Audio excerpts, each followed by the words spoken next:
Hello guys, welcome to the channel Concept of Laws. Today we start the topic theft of IPC जो कि आता है section 378 to 382 के अंदर। Section 378 में थेफ्ट को डिफ़ाइन किया गया है और सेक्शन 379 में इसकी पनिशमेंट को दिया गया है और सेक्शन 511 बात करता है इसके अटैम्प्ट के लिए, अटैम्प्ट टू थेफ्ट। तो एक एग्ज़ाम्पल हम लेते हैं, जैसे कि ए एक पर्सन है जो कि बी के पॉकेट में हाथ डालता है, बट उसकी पॉकेट में उसको कुछ नहीं मिलता है, वो उसकी मतलब कि चोरी करने के लिए करता है, तो उसको वहाँ पर कुछ नहीं मिलता है। तो यहाँ पर चोरी हुई हो या नहीं हुई हो, लेकिन उसने अटैम्प्ट टू थेफ्ट किया ना, तो इस वजह से ये किस चीज़ में आएगा, सेक्शन 511 ऑफ आईपीसी में। सेक्शन 378 थेफ्ट को डिफ़ाइन करता है। इसमें ये कहा गया है कि अगर कोई पर्सन इंटेंशनली ऐसा करता है, क्या करता है कि मूवेबल प्रॉपर्टी को ले जाता है, ठीक है, और विदाउट ऑनेस्टी वो ऐसा करता है, और किसकी पोजीशन से वो ले जाता है, जो ऑनर होता है उस प्रॉपर्टी का, उसकी पोजीशन से वो ले जाता है और उसकी कंसेंट के बिना, किसकी कंसेंट के बिना, वो जो ऑनर होता है उस प्रॉपर्टी का, उसकी कंसेंट के बिना, विदाउट हिज कंसेंट। तो ये जो टेकिंग है किसी मूवेबल प्रॉपर्टी की, तो ये क्या हो गया कि उसने थेफ्ट कमिट किया। अब जैसा कि आप सभी को पता है कि थेफ्ट क्या होता है, बट जैसा कि आईपीसी में मेंशन किया गया है उसके अकॉर्डिंग हम डेफिनेशन को एग्ज़ाम में मेंशन करेंगे। अपने अपने आइडियाज़ लगाकर कुछ भी ऐसे ही नहीं लिख देना होता है। तो जो जैसा कि आईपीसी में डिफ़ाइन किया गया है उसी टाइप से सेम एज इट इज़ हम इसको मेंशन करेंगे। इसके एसेंशियल इंग्रेडिएंट्स क्या हैं?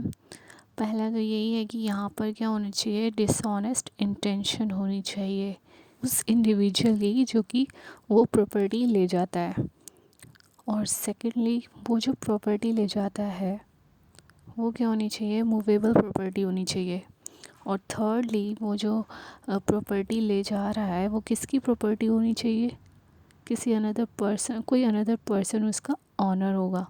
मतलब ये है कि वो जो प्रॉपर्टी ले जाई गई है वो किसके पास से ले जाई गई होगी, ऑनर के पास से।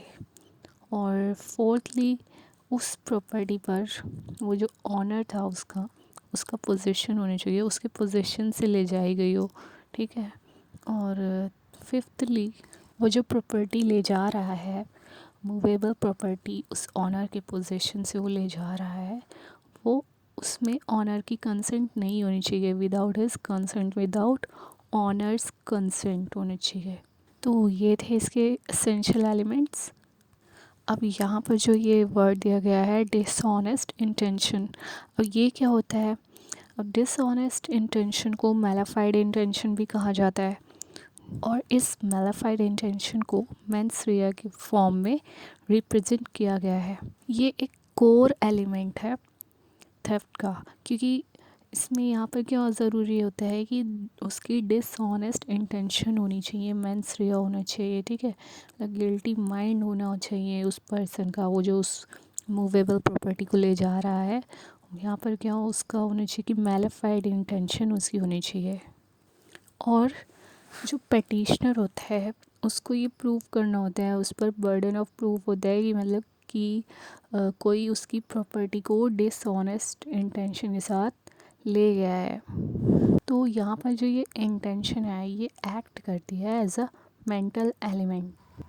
अब यहाँ पर जो वर्ड यूज़ हुआ है मूवेबल प्रॉपर्टी, तो इमूवेबल प्रॉपर्टी क्या होती है, इमूवेबल प्रॉपर्टी जो होती है वो चुराई नहीं जा सकती है। तो immovable property can not be stolen. जैसे कि किसी का घर हो गया, तो वो क्या हो गया, उसका इमूवेबल प्रॉपर्टी हो गया, वो थोड़े ना कोई चुरा सकता है ऐसे। अब जो मूवेबल प्रॉपर्टी है, जैसे कि किसी की ज्वेलरी है या फिर मोबाइल फ़ोन है या फिर कुछ भी ऐसी चीज़ है जो कि उसकी मूवेबल प्रॉपर्टी है, उसकी कार है, बाइक है, फिर मनी है, इस टाइप से जो ये मूवेबल प्रॉपर्टी है इसको चुराया जा सकता है, तो इसको कहते हैं कि मूवेबल प्रॉपर्टी। इमूवेबल प्रॉपर्टी तो अर्थ से अटैच ही होती है ना, so that is why it is not the subject of theft. और जो ये मूवेबल प्रॉपर्टी है, ये क्या होनी चाहिए कि पोजेशन में होनी चाहिए किसी अनदर पर्सन के, मतलब कि जो ऑनर होगा उसे पोजेशन में होती है, तभी तो वो उसको पोजेशन से उसको चुरा लेता है। फॉर एग्ज़ाम्पल जैसे कोई एनिमल्स होते हैं, बर्ड्स होते, फिशेस होते हैं। अब कोई पकड़ कर लाता है, ठीक है, तो ये क्या हो गया, ये चोरी थोड़ी ना हो गई है। बट अगर ये कोई पर्सन है जो कि इनका ऑनर है, जिसने इसको पाला हुआ है, तो अगर उसके पोजेशन से वो ले जाता है चुरा कर, तो बिना उसकी कंसेंट के, विदाउट हिज कंसेंट, और वो ले जाता है उसके बर्ड्स को, एनिमल्स को, तो ये क्या हो गया, थेफ्ट हो गया। अब हम कुछ इलस्ट्रेशन देख लेते हैं। जैसे कि इमूवेबल प्रॉपर्टीज़ होती है, वो तो अर्थ से अटैच होती है, वो नहीं चुराई जा सकती है। बट अगर कोई जो इमूवेबल प्रॉपर्टी है, उसको अगर अर्थ से मतलब कि कट करके और ले जाया जाए, तो ये क्या हो गया, ये चोरी हो जाती है, जो कि बिना उसकी कंसेंट के उसके पोजेशन से ले जाया गया है, ठीक है। तो अब जैसे कि एक पर्सन है ए, वो जो है जेड के लैंड पर जो ट्री है, लगा हुआ है ट्री, उसको, उसकी जो रूट है उससे काट कर ले जाता है उसकी पोजेशन से, और विदाउट हिज कंसेंट। तो यहाँ पर वो क्या कमिट कर रहा है, थेफ्ट कमिट कर रहा है। अब सेकेंड इलस्ट्रेशन हम देखते हैं। जैसे कि ए एक पर्सन है, उसको रोड पर एक लॉकेट मिला पड़ा हुआ, ठीक है, तो उसने वो उस लॉकेट को अपने पॉकेट में रख लिया और ले गया। तो और वो जो लॉकेट था वो किसका था, जेड का था, और जेड उसको ढूंढ भी रहा था कि उसको मिल नहीं रहा था। तो क्या ये चोरी हो गई? नहीं, ये उसने कोई थेफ्ट कमिट नहीं किया, क्योंकि वो जो लॉकेट था उस टाइम पर वो उसकी पोजीशन में था ही नहीं, उसको रोड पर मिला, ठीक है। उसको कोई ये नहीं है कि उसके घर में पड़ा मिला, उसको पता था, उसमें उसकी कोई ऐसी इंटेंशन नहीं थी, डिसऑनेस्ट इंटेंशन नहीं थी। अगर कि वो लॉकेट उसके बेडरूम में उसको पड़ा हुआ मिला और उसको पता होता कि ये इसके बेडरूम में है, तो ये इसी का लॉकेट होगा, तब वो डिसऑनेस्टली अगर उसको चुरा लेता, अपने पॉकेट में रख कर ले जाता बिना उसके कंसेंट के, तब क्या हो जाता, वो चोरी हो जाता। बट ऐसा नहीं होगा, क्योंकि वो एक तो उसे पब्लिक प्लेस पर पड़ा मिला, और जिसका कोई ऑनर ही नहीं था।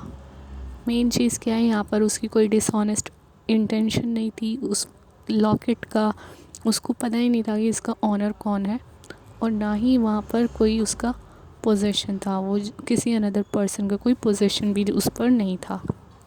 अब इसमें एक केस है, प्यारेलाल भरगवा वर्सेस स्टेट। तो इस केस में क्या हुआ था कि एक जो गवर्नमेंट एम्प्लॉय था, उसने क्या किया कि गवर्नमेंट ऑफिस से एक फ़ाइल ले जाकर किसी अनदर पर्सन को प्रेजेंट किया, और फिर वो फ़ाइल 2 दिन बाद वापस लाकर वहीं ऑफिस में उसने रख दी। तो क्या ये चोरी नहीं हुई? बिल्कुल होगी, चोरी होगी ये, क्योंकि यहाँ पर इसमें ये कहा गया है कि जो even a temporary take away of the property with dishonest intention is enough to constitute the offense of theft। मतलब कि यहाँ पर कहा गया है कि ये ज़रूरी नहीं है कि उस किसी प्रॉपर्टी को परमानेंटली टेक अवे किया जाए तो ही वो थेफ्ट कहलाएगा।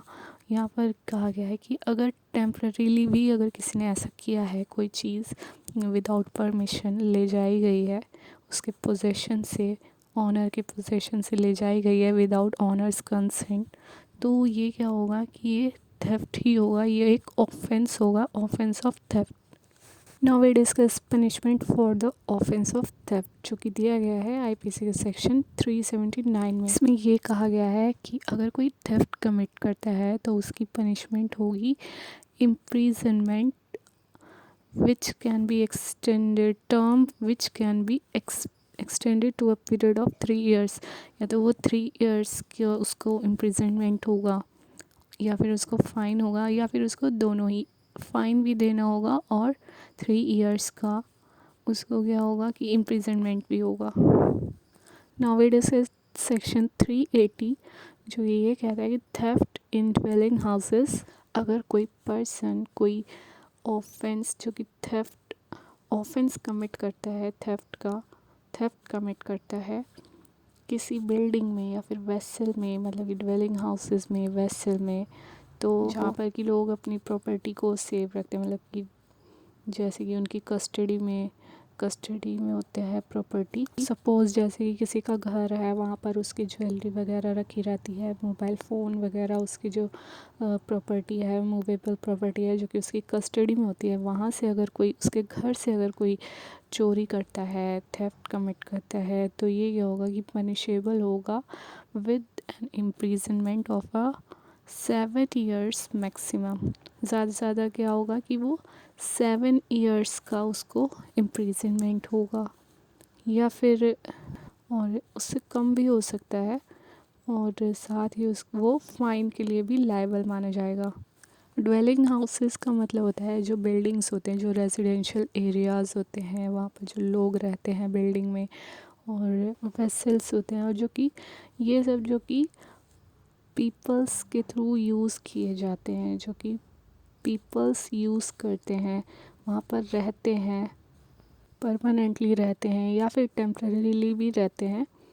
फॉर एग्ज़ाम्पल जैसे कि रेलवे वेटिंग रूम होते हैं, वो भी एक टाइप का बिल्डिंग होते हैं जहाँ पर कि लोग रहते हैं, ह्यूमन ड्वेलिंग के लिए यूज़ होता है।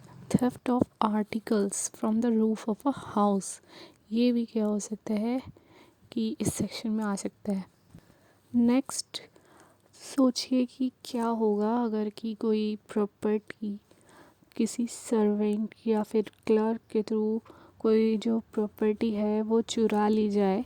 किसके पोजीशन से चुराई जाएगी? उसके जो मास्टर है उसके पोजीशन से वो चुरा ली जाए, तो क्या होगा? और ये चीज़ आती है आईपीसी के सेक्शन 381 में। अगर कोई प्रॉपर्टी किसी सर्वेंट या फिर क्लर्क के द्वारा अगर कोई प्रॉपर्टी चुरा ली जाए जो कि मास्टर के पोजीशन में होती है या फिर उसके एम्प्लॉयर के पोजीशन में होती है, तो वो जो पर्सन है, सर्वेंट है, क्लर्क है, वो पनिश किया जाएगा, उसको इम्प्रिजनमेंट दिया जाएगा विच में एक्सटेंड टू 7 years और and will also be liable to fine, तो उसको फ़ाइन भी देना होगा। तो ये क्या होता है कि ये चीज़ किस में आता है कि सेक्शन 381 ऑफ आईपीसी में।